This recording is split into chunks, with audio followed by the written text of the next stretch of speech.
사립유치원의 예산 구조 및 편성 요령에 대해서 설명을 드릴 텐데요. 예산의 종류에는 앞에 보시는 것처럼 본예산과 추가 경정 예산, 그리고 성립전 예산이라는 개념이 있고요. 그리고 수정 예산과 준 예산이라는 개념도 있습니다. 근데 수정 예산과 준 예산은 유치원에서 거의 편성할 일이 없을 거예요. 그래서 제가 본 예산부터 성립전 예산 구체적으로 설명드리고 수정 예산은 이런 거다, 그리고 준 예산은 이런 거다 간단하게 언급만 드리겠습니다. 먼저 본 예산이라고 있습니다. 본 예산은 한 회계연도 간의 단위 유치원 활동을 반영하여 편성된 회계연도 최초의 예산. 그러면 처음으로 편성하는 예산을 본 예산이라고 이해하시면 됩니다.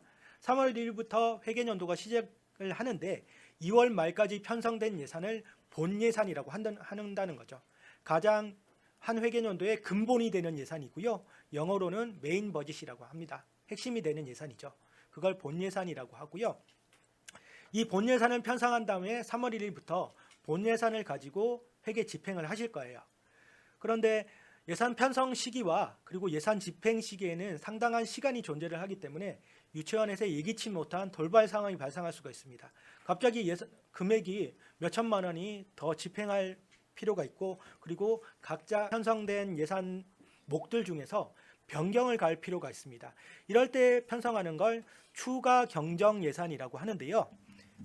추가라는 개념은 플러스 한다는 거고, 경정이라는 의미는 고친다는 의미잖아요. 그러면 추가 예산은 본 예산의 금액을 증액하는 걸, 이걸 추가 예산이라고 합니다. 그리고 경정 예산은 본 예산 내에서 변경을 하는 거, 비목관 조정이라든지 예산 목적 변경이라든지 이렇게 고치는 걸 경정 예산이라고 하는데, 이 추가 예산과 경정 예산은 따로 이루어지지 않고 항상 같이 이루어지기 때문에 합쳐서 추가 경정 예산이라고 한다는 겁니다. 그러면 전년도 2월에 본 예산을 편성할 때 2월액이 1,000만 원이라고 예상을 하고 본 예산을 세웠습니다. 그런데 결산을 해봤더니 1,000만 원이 더 플러스가 돼서 2월액이 2,000만 원이 될 것 같아요. 그러면 본 예산에 1,000만 원을 증액을 해야 되겠죠. 추가를 해야 됩니다. 이때 추가 경정 예산을 편성할 수가 있고요. 그리고 A라는 예산이 있고 B라는 예산이 있습니다. 집행을 하다 보니까 A라는 예산에서는 모자랄 것 같고 B라는 예산에서는 남을 것 같습니다. 그러면 이 목간 조정을 해야 되겠죠. B 예산에서 A 예산으로 보내줄 필요가 있겠죠. 그렇게 조정을 하는 경우, 이럴 경우에 추가 경정 예산을 편성한다는 겁니다. 쉽게 얘기해서 본 예산을 우리가 편성하다가 고칠 필요가 있을 때 추가 경정 예산이라는 걸 편성한다는 걸 이해하시면 되겠고요. 그리고 성립전 예산이라는 개념이 나오는데요.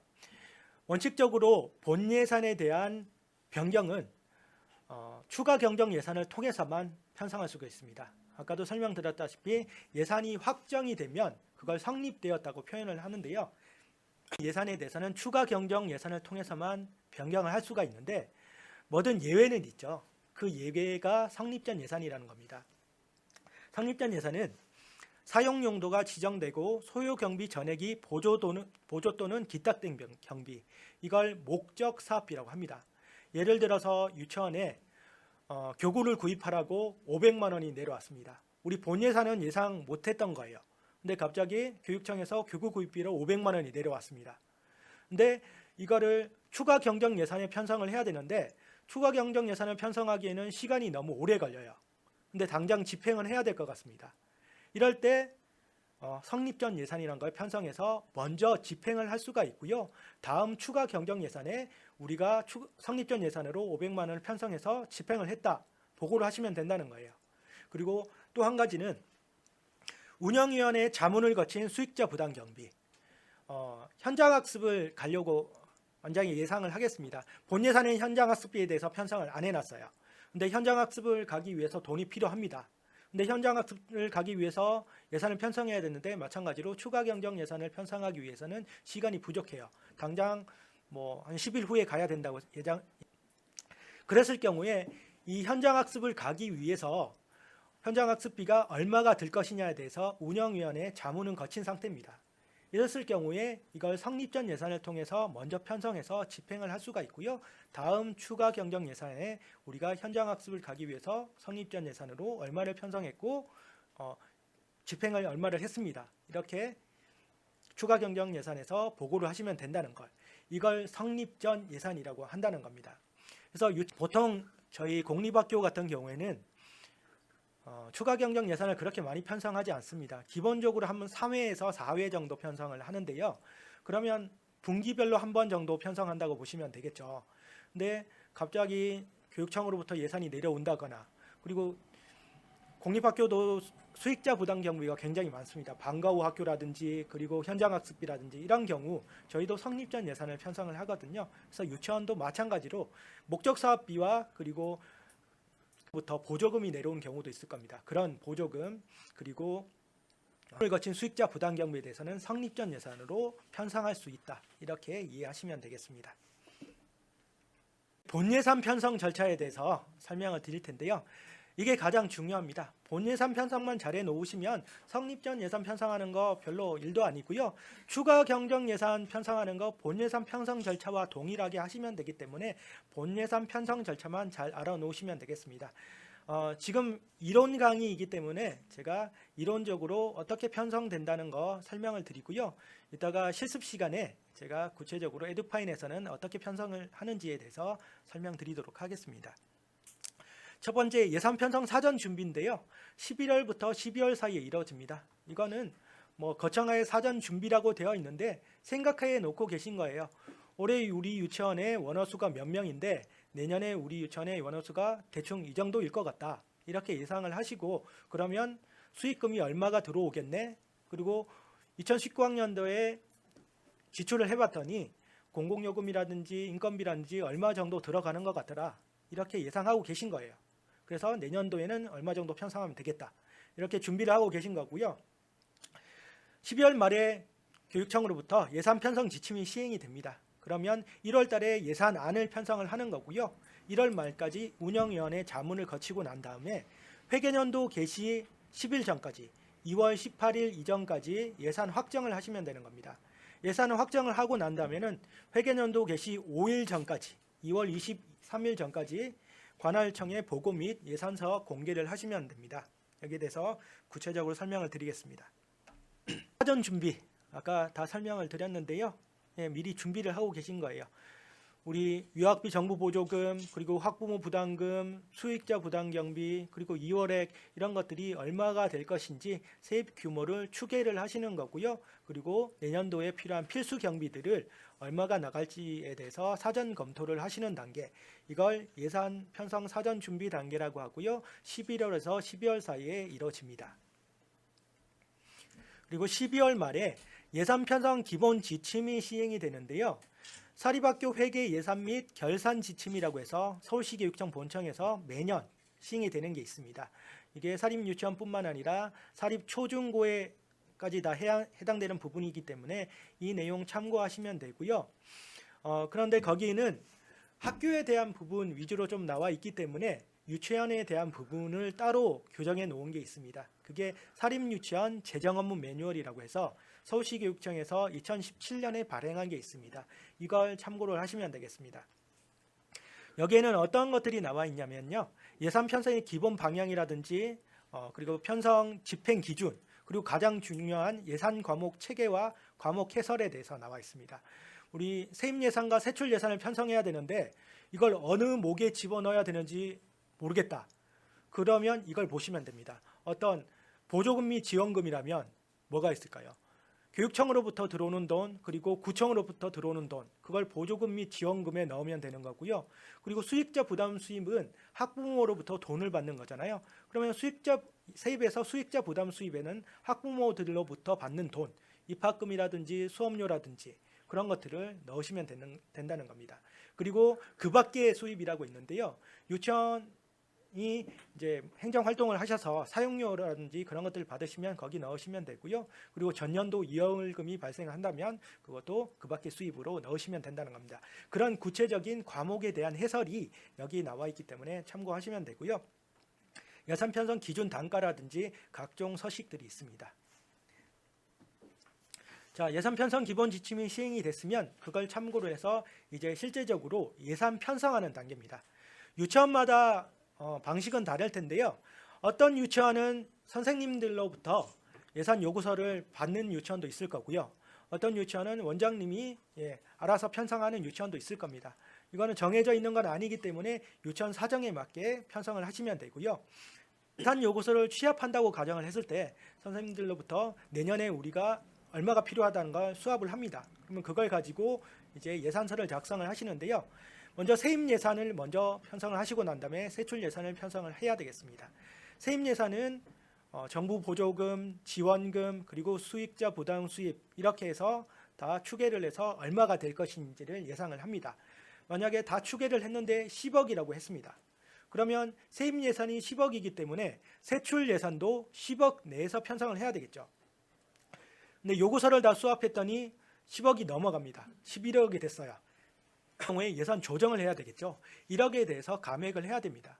필수적인 경비들, 인건비라든지 공공요금은 줄일 수가 없잖아요. 여기에 대해서는 줄이는 게 아니라 뭐 교육활동이라든지 시설비라든지 여기서 줄여서 세입 예산이 맞게끔, 세입 예산은 10억이라면 세출 예산도 10억이 되게끔 조정하는 작업을 거칩니다. 그렇게 해서 세입 예산과 세출 예산이 다 맞아졌어요. 이랬을 경우 예산안 확정이란 걸 하는데요. 이 예산안 확정은 운영위원회 자문을 거치기 위해서 예산안 확정을 하는 겁니다. 이게 1월 달에 이루어지고요. 자, 운영위원회 자문을 거쳐야 되는데 운영위원회 자문은 회계연도 개시 1개월 전까지 됩니다. 회계연도가 3월 1일부터 시작을 하기 때문에 회계연도 개시 1개월 전이라고 한다면 1월 말일까지가 되겠죠. 그런데 1월 25일 정도에 운영위원회에 올렸습니다. 그러면 1월 말일까지 통과가 될까요? 안 됩니다. 운영위원회에 통지를 하기 위해서도 시간이 필요합니다. 보통 운영위원회 통지를 하기 전에는 7일 전까지 통지해야 되기 때문에 1월 20일 정도 되면 운영위원회에 통지를 하시고요. 그리고 자문을 발의까지 자문을 받으면 된다는 거 알아두시고요. 그리고 세입 세출 예산 확정이 이루어지게 되는데 이거는 회계연도 개시 10일 전까지 이루어져야 됩니다. 그러면 2월 18일 전까지가 되는데요. 운영위의 자문을 1월 말일까지 거쳤기 때문에 그 자문 결과를 이사장이나 유치원 경영자는 원장님께 제출을 하게 됩니다. 그러면 원장님은 그 예산을 거친 예산에 대해서 확정을 하고 집행을 하면 되는 겁니다. 이게 2월 18일 전까지 이루어져야 된다는 거고요. 그리고 예산서 제출 및 공개에 대한 부분인데요. 예산이 확정이 되었다면 회계연도 개시 5일 전까지 2월 23일 전까지 관할 교육지원청에 보고를 하셔야 되고요. 그리고 페이지나 게시판에 1년 동안 공개를 하시고 그리고 4월 달에 정보 공시를 하잖아요. 그 정보 공시를 통해서 유치원 알림이 사이트에도 공개를 하셔야 된다는 거 이렇게 이해하시면 되겠습니다. 이렇게 본예산 편성 절차가 끝났습니다. 자, 두 번째는 추가 경정 예산에 대한 부분인데요. 추가 경정 예산을 편성하는 방법은 본예산 편성 절차와 똑같습니다. 그런데 그래서 먼저 설명을 드리겠습니다. 편성 요건은 아까 계속 설명드렸지만 3월 1일부터 본예산을 가지고 집행을 하는데 갑자기 예기치 못한 돌발 상황이 발생을 한다거나 유치원 재정 여건 변화가 있을 때 금액을 추가를 해야 됩니다. 이때 편성할 수 있다는 거고요. 그리고 기존 예산 금액의 과부족이나 그리고 예산 목적의 변경, 비목강 조정 이렇게 기존 예산에 추가 증액이나 삭감 또는 경정의 사유가 발생했을 때 추가 경정 예산을 편성할 수가 있습니다. 그리고 전년도 2월금 확정에 따른 재원을 활용할 때 추가 경정 예산을 편성할 수 있습니다. 추가 경정 예산은 본예산 편성 절차에 준해서 편성을 하고요. 다른 부분은 관할교육지원청 보고를 본예산은 언제 했었나요? 회계연도 개시 5일 전까지 했습니다. 근데 이거는 모든 유치원이 다 똑같습니다. 회계연도는 3월 1일부터 시작되기 때문에 회계연도 개시 5일 전이라고 한다면 2월 23일일 거고요. 모든 유치원이 2월 23일 전까지는 관할교육지원청에 보고를 할 수가 있습니다. 그런데 추가 경정 예산은 유치원마다 편성하는 시기가 다르겠죠. 그래서 이거는 정해져 있는 게 아니라 추가 경정 예산을 편성하고 난 다음에 편성된 날로부터 15일 이내에 관할교육지원청에 보고를 해야 된다는 거 이걸 이해하시면 되겠습니다. 성립전 예산 편성 절차에 대한 부분인데요. 자, 성립전 예산을 편성하기 위해서는 먼저 성립전 예산을 위한 사안이 발생을 해야 되겠죠. 목적 사업비나 그리고 운영위원회 자문을 거친 수익자 부담 경비를 집행한 해야 될 사안이 발생했을 때 편성을 하고요. 그러면 사안이 발생하면 성립전 예산 집행 결정을 하게 됩니다. 그리고 예산을 편성해서 집행을 하고요. 그리고 차기 추가 경정 예산에 반영을 하시면 되겠습니다. 자, 성립전 예산 구체적으로 설명을 드리면 예산 변경의 사유가 발생을 합니다. 목적 사업비 그리고 운영의 자문을 거친 수익자 부담 경비 사안이 발생을 하면 목적에 부합되는 성립전 예산 사용 신청을 하게 됩니다. 그러면 500만 원에 대해서 아까 교구 구입비 500만 원에 대해서 편성을 해서 우리가 다음 주에 500만 원어치 교구를 구입하겠다. 이렇게 사용 신청을 하고요. 에듀파인을 통해서 성립전 예산이라고 편성을 하시면 됩니다. 그렇게 해서 집행을 하고 난 다음에 추가 경정 예산에 반영하면 되는데요. 여러분들이 에듀파인을 사용하시면 성립전 예산까지만 하면 추가 경정 예산을 할 때 별도로 성립전 예산을 어떻게 집어넣거나 할 필요가 없습니다. 추가 경정 예산을 추가 경정 예산을 편성하기 전에 편성된 성립전 예산은 자동으로 반영이 됩니다. 그래서 추가 경정 예산만 편성해서 운영위원회에서 우리가 성립전 예산으로 몇 건 얼마를 편성했다. 이 보고만 하시면 된다는 거 이해하시면 되겠습니다. 그리고 징수부 및 지출부 정리에 대한 부분인데요. 이거는 에듀파인 사용하시면 자동으로 장부가 정리된다는 거 알아두시면 되겠습니다. 예산 집행을 하고요. 네, 차기 추가 경정 예산에 반영한다는 거 알아두시면 되겠고 반드시 같은 회계년도 다음 추가 경정 예산에 계산을 해야 된다는 거 알아두시면 되겠습니다. 예산 편성 방법에 대한 부분인데요. 지금까지 구체적으로 개념에 대해서도 설명드렸고 본예산, 추가 경정 예산, 성립전 예산에 대해서도 설명을 드렸습니다. 제가 아까 수정 예산과 그리고 준 예산에 대해서도 설명드린다고 말씀드렸죠. 수정 예산은 이거예요. 예산안 확정을 해서 운영위원회에 보냈습니다. 근데 그 예산안을 변경을 해야 될 것 같아요. 수정을 해야 될 것 같아요. 그러면 수정을 해서 다시 운영위원회에 제출을 하는 거. 이걸 수정 예산이라고 하는 겁니다. 보통 이런 경우는 거의 없습니다. 그걸 뭐냐면 보통 정부회계에서는 많이 이 예산입니다. 국회에서 심의 통과 안 해버리면 우리가 1월 1일 날 정부 회계는 1월 1일 날 시작되는데 12월 말일까지 국회에서 예산안을 통과를 안 해준다는 그런 언론 많이 들으셨죠? 뉴스에서. 그랬을 경우에 준예산이라는 걸 편성하는데 준예산은 전년도 예산에 준해서 집행할 수 있다는 거예요. 근데 모든 걸 다 할 수 있는 건 아니고요. 인건비라든지 공공요금, 필수 항목들에 대해서만 전년도 예산에 준해서 먼저 집행을 할 수 있다는 거고요. 그리고 다음 회계년도 예산이 편성되면 그 회계년도 예산으로 해야 된다는 거. 괜히 들으니까 더 어렵게 느껴지시죠? 네. 수정 예산, 준 예산은 편성이 거의 없을 겁니다. 그냥 이런 게 있다는 것만 알아두시고요. 본 예산, 추가 경정 예산, 그리고 성립전 예산에 대해서만 알아두시면 되겠습니다. 예산 편성 방법인데요. 먼저 세입 세출 예산 과목은 사학기간 재무회계 규칙을 따른다. 이거 알아주시면 되고요. 세입 예산과 세출 예산은 반드시 일치하여야 된다. 이거 아까 설명드린 개념이고요. 산출 기초는 구체적으로 순서대로 작성해야 하며 산출 기초 없이 총액으로 편성하지 않는다. 이건 어떤 개념이냐면 유학비 정부 지원금이 1인당 22만 원씩 들어와서 만약에 유치원 원화가 100명이라고 가정을 하겠습니다. 22만 원 곱하기 100명 곱하기 12월 했을 때 이게 2억 6,400만 원이 되는데요. 예산을 편성할 때 산출 기초에 2억 6,400만 원 이렇게 편성하지 말라는 겁니다. 22만 원 곱하기 100명 곱하기 12월는 이렇게 산출 기초에 입력하셔야 된다는 게 이 개념입니다. 그래서 단가, 원, 물량, 그리고 횟수 이렇게 구체적으로 나열하셔야 된다는 거 이해하시면 되겠고요. 그리고 추가 경정 예산을 편성할 경우에는 산출 기초는 순수 둔감되는 부분만 기재한다고 되어 있는데요.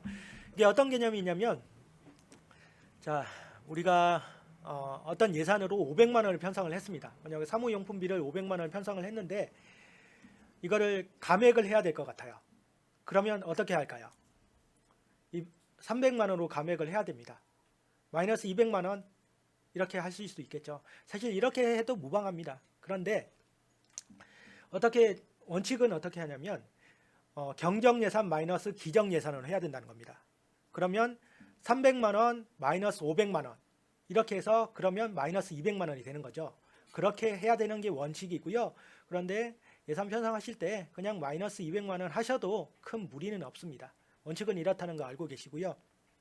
직접적인 교육 활동에 필요한 교수 학습 활동비를 우선적으로 확보해야 한다. 이거는 우리 유치원 원활을 위해서 필요한 교수 학습 활동비를 우선 확보해야 된다는 의미고요. 명확한 지급 근거 없이는 어떠한 명목으로도 개인에게 수당 성격으로 지급하는 예산을 편성하여서는 아니 된다. 유치원 원장님이나 선생님들을 위해서 근거 교정이 없는 수당을 편성해서는 안 된다는 그런 의미입니다. 그리고 본 예산을 편성할 때 가결산을 해서 전년도 2월금을 본 예산에 편성을 하는데요. 이 전년도 2월금은 필수적으로 나올 수밖에 없습니다. 그래서 가결산을 하셔서 얼마라도 본 예산을 편성하셔야 된다는 거, 이렇게 이해하시면 되겠습니다. 네, 다음은 예산의 2월에 대한 개념입니다. 자, 제가 아까 처음에 회계년도 독립의 원칙에 대해서 설명을 드렸습니다. 2019학년도 회계와 2020학년도 회계가 있는데 2019학년도 회계에 편성된 예산은 2020학년도로 넘겨서 사용하지 못한다는 원칙인데요. 그 회계년도 독립의 원칙의 예외가 예산의 2월이라는 개념입니다. 예산의 2월이라는 건 뭐냐면 당해년도의 예산 잔액을 다음 회계년도 예산으로 넘겨서 사용하는 걸 예산의 2월이라고 합니다. 모든 예산을 다 넘길 수 있는 게 아니고요. 이렇게 명시이월과 사고이월을 통해서만 다음 회계년도로 넘겨서 사용할 수 있다는 거 알아두시면 되겠고요. 명시이월과 사고이월의 개념에 대해서 설명을 드릴 텐데, 명시라는 개념이 뭔가요? 명확하게 밝힌다, 드러낸다. 그게 명시라는 거잖아요. 그러면 우리가 밝히고 그리고 드러내기 위해서는 미리 예상이 된 겁니다. 그래서 명시이월은 회계년도에 해당 회계년도에 지출을 끝내지 못할 것이 미리 예상되는 거, 거기에 대해서 다음 회계년도에 넘겨서 사용할 수 있다는 거고요. 사고이월은 말 그대로 사고가 났다는 거예요. 우리가 예상하지 못했다는 겁니다. 갑작스러운 거라는 의미죠. 그래서 미리 예상한 것이 아니라 우리가 지출하기 위해서 계약을 다 체결을 하고 그리고 지출 원인행위까지 다 끝났습니다. 그런데 3월 20일까지 이거를 지급을 못할 것 같아요. 만약 공사라고 하면 공사가 3월 20일까지 끝나지 않을 것 같습니다. 물품을 구입했는데 3월 20일까지 납품이 될 것 같지 않아요. 그랬을 경우에 회계년도 말 2월 말일 날 이 원인행위 금액만큼을 넘겨놓는 거예요. 다음 회계년도로 넘겨서 3월 20일 이후에 지출을 할 수 있게끔 하는 거, 이걸 사고이월이라고 한다는 겁니다. 그래서 명시이월과 사고이월은 예상을 했느냐 예상을 하지 못했느냐, 이걸로 먼저 구분할 수가 있겠고요. 운영위원회 자문 관련해서는 명시위원은 미리 예상을 한 거기 때문에 운영위원 할 때 미리 운영위원회에 자문을 거쳐서 넘기는 거고요. 사고이월은 예상을 못했던 거기 때문에 운영위원회에 자문을 거칠 필요는 없습니다. 그리고 결정 시기에 대한 부분인데요. 예산 성립 시점에, 본예산 편성 시점에 미리 알았기 때문에 본예산 편성할 때 명시이월은 한다는 거고요. 그리고 사고이월은 회계년도 말에 3월 20일까지 지출을 못할 것 같기 때문에 회계년도 말에 넘긴다는 겁니다. 그리고 사고이월에 대해서 또 재차 넘길 수 있는 경우가 있는데요. 자, 명시이월은 한 번 넘겼어요. 2019학년도 예산에서 남은 금액을 2020학년도로 넘겼습니다. 근데 2020학년도에서도 사용하려고 하다가 원인행위까지 끝났습니다. 근데 이걸 또 2020학년도에도 지출을 못할 것 같아요. 여기에 대해서 2021학년도로 한 번 더 사고이월을 할 수가 있습니다. 이게 명시이월이라는 거고요.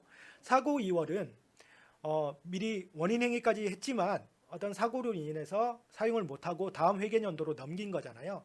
그러면 2019학년도 회계에서 2020학년도 회계로 넘겼다면 2020학년도에는 무조건 지출이 끝나야 된다는 겁니다. 그때 지출을 끝내지 못하면 이거는 목적사업비라고 한다면 반납을 해야 된다거나 그렇게 처리를 하셔야 된다는 거 알아두시면 되겠고요. 2월 금액에 대해서는 명시이월은 예산액 전체를 넘길 수가 있습니다. 만약에 2천만 원을 지원을 받았는데 계약을 하고 지출 원인행위는 1,900만 원이라고 하겠습니다. 그럼 명시이월은 2천만 원 전체를 넘길 수 있는 거예요. 그런데 사고이월은 원인행위를 1,900만 원만 했습니다. 그러면 2천만 원 전체가 아니라 1,900만 원에 대해서만 사고이월로 넘길 수 있다는 거, 이렇게 비교를 해서 이해하시면 되겠습니다.